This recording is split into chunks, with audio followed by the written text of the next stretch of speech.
I don't need rules. And that's exactly how he played his entire career, breaking nearly every regulation in the PGA rulebook. Dave Hill wasn't just a golfer. He was golf's nightmare.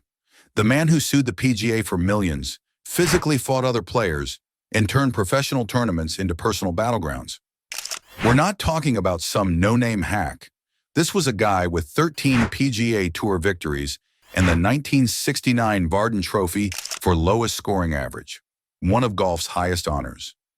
Yet despite this undeniable talent, Dave Hill became known as the Don Rickles of golf because of his sharp tongue and explosive temper. His most infamous tirade came at the 1970 U.S. Open at Hazleton. When asked what he thought of the prestigious course, Hill didn't hold back. "I'm still looking for it." He then added the course lacked only 80 acres of corn and a few cows, and claimed the architect had the blueprints upside down. The comment earned him a $150 fine and cemented his reputation as golf's ultimate rebel. But Hill wasn't always so confrontational. The seeds of his fiery personality were planted early. He spoke of being bullied as a child and developing a stutter from nervousness, which made him a terrible loner. This defensive posture followed him into other sports.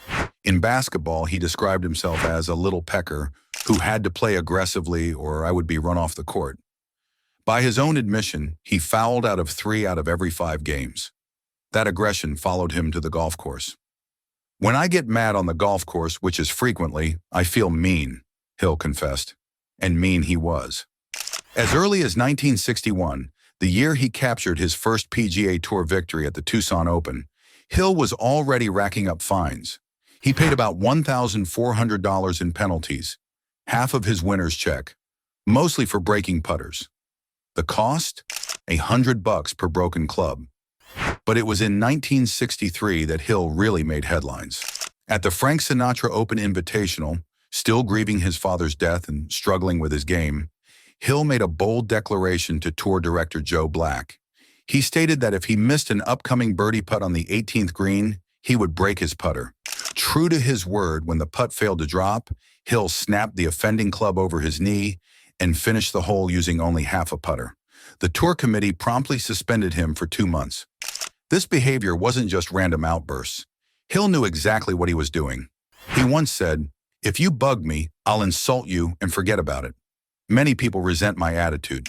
Many are jealous. They'd like to say what they think, but are afraid to. The period between 1970 and 1971 marked the most turbulent chapter in Hill's combative career. After his famous Hazeltine comments, things only got worse. At a tournament in Palm Springs, his ball became lodged in a palm tree. Even though he and spectators could identify it as his, officials disqualified him because he hadn't placed a personal identifying mark on the ball.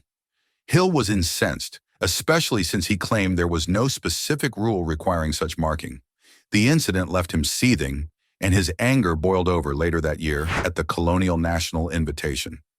During a miserable second round where he was already 16 over par, Hill's patience finally snapped. Some accounts suggest he played the last few holes using only his 9-iron out of sheer frustration. On the 18th hole, his approach shot found a bunker with what was described as a brutal lie. Fed up, Hill picked up his ball, tossed it onto the green and tapped in. Hill ultimately missed the cut with scores of 77 to 85 and was disqualified for signing an incorrect scorecard. But the real drama was just beginning. When he arrived at his next tournament, the Danny Thomas Memphis Classic, Hill was informed he was being fined $500 for conduct unbecoming a professional golfer. He was required to pay before being allowed to compete. Hill complied but was furious that he wasn't given a chance to tell his side of the story. Less than a week after paying the fine, Hill fought back in dramatic fashion. He filed a $1 million antitrust lawsuit against the tournament players division of the PGA Tour. When the tour placed him on 1-year probation in response, Hill escalated by increasing his lawsuit to $3 million. The legal battle dragged on for months before eventually being settled out of court, with Hill being taken off probation. Looking back on the episode, Hill wrote, "I really think I could have won the suit, but I didn't want it on my mind anymore. I'm a golfer, not a political rabble-rouser." Hill's knack for controversy wasn't limited to American soil. Later in 1971, while playing in Australia, he engaged in a series of verbal clashes with celebrated Australian golfer Peter Thomson. The tension was so thick that when paired together the following week, neither man offered to shake hands, and they barely spoke throughout the round. Then there was the bizarre incident at the 1966 Thunderbird Classic. After struggling during his round, Hill's playing partner asked about his score on the 18th hole. Hill sarcastically replied, 8 or 108. When handed the scorecard, Hill wrote a 10 in front of the 8, signing for a second-round score of 178.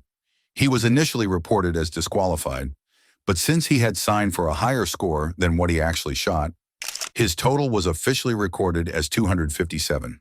Hill's competitive fire often burned with revenge. At the 1974 Houston Open, he openly stated he was playing to get even with the Houston Golf Association over a perceived slight from the previous year. Fueled by this grudge, Hill shot a final round 65 to win by 1 stroke.